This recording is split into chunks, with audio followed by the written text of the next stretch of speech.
Bismillahirrahmanirrahim. Assalamualaikum warahmatullahi wabarakatuh. Alhamdulillahirabbil alamin. Allahumma salli ala Sayyidina Muhammad wa alihi wa sahbihi wasallim. Syukur alhamdulillah kita masih diberikan kesehatan oleh Allah Subhanahu wa taala. Saya doakan semoga sahabat semua selalu dalam lindungan Allah Subhanahu wa taala, dimudahkan rezekinya serta dipanjangkan umurnya. Amin ya rabbal alamin. Sahabatku yang dirahmati Allah, ada 8 dosa orang tua terhadap anaknya yang sering tidak disadari. Maka sebagai orang tua, maka berhati-hatilah. Terus apa saja 8 dosa tersebut? Mari kita simak videonya sampai habis. Sahabatku yang dirahmati Allah, orang tua memiliki tugas mendidik anaknya agar tidak berbuat keburukan, bahkan sampai berbuat durhaka kepada orang tuanya. Akan tetapi, orang tua hanya manusia biasa. Tanpa disadari, kadang memperlakukan anaknya dengan hal tidak baik yang dapat mengundang dosa dari Allah Subhanahu wa taala. Maka ketahuilah ada 8 dosa orang tua terhadap anak yang sering dilakukan tanpa kita sadar. Berikut ini adalah ada 8 dosa orang tua terhadap anak yang sering tidak disadari yang dapat mempengaruhi tumbuh kembang anak secara fisik maupun mental. Yang pertama yaitu membandingkan anak dengan orang lain. Hal pertama yang sering kita lakukan orang tua kepada anaknya adalah membandingkan dengan orang lain. Tujuan orang tua adalah agar semangat untuk berbuat hal yang baik. Namun hal ini dapat membuat anak kecil hati, sehingga anak bisa menjadi marah dan membenci orang tua.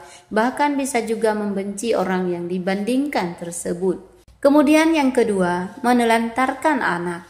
Orang tua modern memiliki berbagai pekerjaan yang padat, sehingga memaksanya untuk menitikan anak, bahkan sampai melontarkan anaknya. Jika tidak, orang tua hanya memberikan anak dengan HP. Namun tahukah Anda bahwa HP dapat menyebabkan mata sakit pada anak? Selain itu, anak cenderung enggan untuk bersosialisasi dengan kawan sebayanya. Hal ini sangatlah bahaya untuk masa depan anak. Maka agama Islam memperingati kepada orang tua agar jangan sampai menelantarkan anak, seperti yang diriwayatkan dari hadis Abu Daud dan Nasa'i.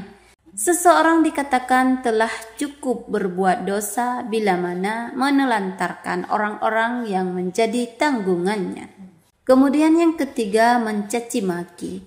Anak memang sering berbuat hal yang dapat memancing emosi orang tua. Tanpa sengaja, orang tua meluapkan amarah kepada anak hingga mencacinya. Namun hal ini dapat berdampak buruk pada kesehatan mental anak. Sebab kejadian seperti ini dapat merenggangkan hubungan antara anak dan orang tua. Bahkan bisa membuat anak menjadi seorang yang memiliki emosi yang meluap-luap. Pada akhirnya anak akan menjadi mudah marah. Kemudian yang keempat, cinta dengan syarat. Orang tua seringkali menanamkan sifat kepada bahwa ia harus memenuhi syarat-syarat yang diminta agar disayangi orang tuanya. Namun hal ini bukanlah hal yang baik. Pasalnya orang tua harus menyayangi anak dengan setulus hati. Akibatnya, anak akan hanya diam dan cenderung menahan emosi. Saat anak sudah tidak tahan dalam menahan emosi tersebut, emosi anak akan meluap-luap bahkan dengan orang tuanya sendiri. Kemudian yang kelima, menghina. Saat anak berbuat nakal, orang tua seringkali menghina di depan kenalannya. Tujuan orang tua agar anak kapok dan menyadari bahwa perbuatan tersebut salah. Namun hal ini dapat membuat anak minder dan kehilangan kepercayaan kepada orang tuanya. Anak bisa saja menangis di depan orang tua. Namun jika anak sudah tidak menangis akan hal ini, anak sudah merasa mati rasa. Akhirnya anak menjadi kecil hati dan merasa tidak dibutuhkan lagi. Kemudian yang keenam, menyampaikan informasi yang salah. Menyampaikan informasi yang salah juga termasuk dosa. Anak dapat menirukan kebiasaan orang tuanya dengan cepat. Pada akhirnya, saat dewasa ia memiliki stigma bahwa hal yang benar dapat menjadi salah, seperti laki-laki tidak boleh menangis. Kemudian yang ketujuh, melarang tanpa sebab. Ajari anak dengan pola pikir yang kritis, jangan sampai ajari anak dengan hal-hal tanpa sebab. Dengan begitu, anak dapat belajar tentang konsekuensi perbuatannya. Misalnya jangan menonton TV lama-lama karena dapat mengganggu kesehatan mata. Kemudian yang kedelapan, mengabaikan pendapat anak. Seringkali orang tua menganggap bahwa mereka lah yang benar dan seluruh perintahnya harus didengarkan. Tak peduli dengan apa yang anak ungkapkan. Hal ini termasuk dosa orang tua kepada anak. Pasalnya, orang tua menjadi sangat otoriter.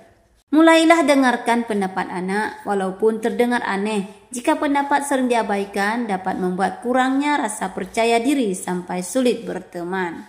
Nah, terus apa saja kewajiban orang tua terhadap anak?